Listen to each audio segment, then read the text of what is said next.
So layoffs are happening in industries nationwide, and many people are feeling uncertain and anxious about their future. Joining us this afternoon to discuss your mental health is Dr. Sheryl Ziegler. Thank you so much. I just saw you a few minutes ago. Yeah. This is a topic we were just talking about where a lot of people are waking up with angst. Are they going to be next? So what are the most common emotional responses that people might experience after a layoff or even living with job insecurity?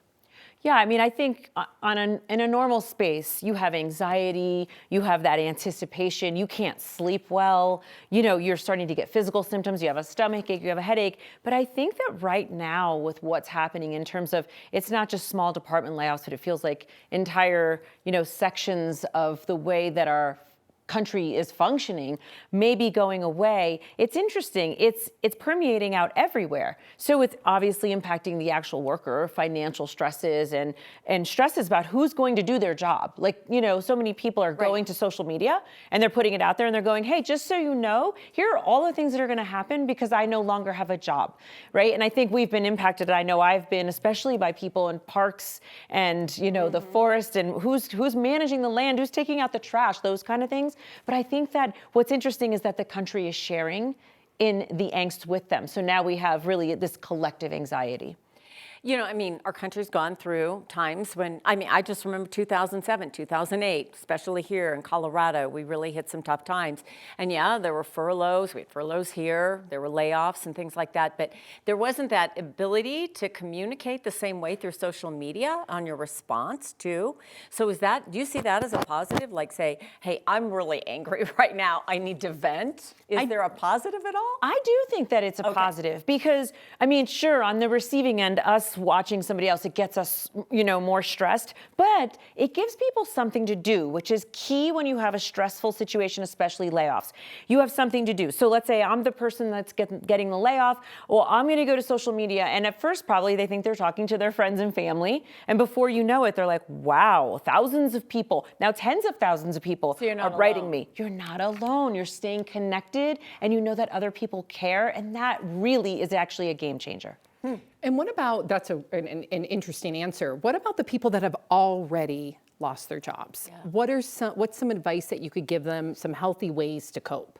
Yeah, well, I think that keeping a routine is something you don't often think about. We saw that when the pandemic happened too, where when your life gets turned upside down and you don't know what to do, people are lost. So trying to keep a routine of, connecting with people, you just get up at a certain time, connect with people, do some of that networking, go for lunches, get your exercise in, maybe even get some time in. And I know it's hard. It's a reframe of saying this is an opportunity. So maybe right now I'm going to spend extra time with my partner, my spouse, my kids, while I'm doing those other things. So you get to do that because all day long you've had this structure to your day. That's probably the biggest key because what happens is people just get up and they feel lost, which perpetuates the shame. Shame is a really strong feeling people get at this time. So the shame and the fear that they have, we don't want to do that. If they can channel it into structuring their day out, generally they feel a lot better, more optimistic.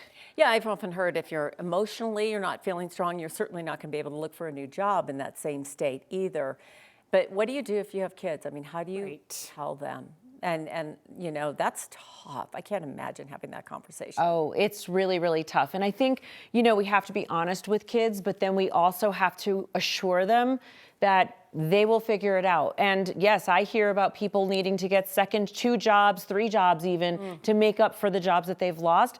But I'd say most parents say, it's tough, but I'm going to do that. And that's what you can say to your kids. I will do whatever needs to happen. And we might need to shift some things in our life. All of us do. And that's what we have to do. That's what we're going to do as a family. And the kids know, we're all in this together. Everybody might have to give up a little something, but we're going to be okay is an important message to give to kids.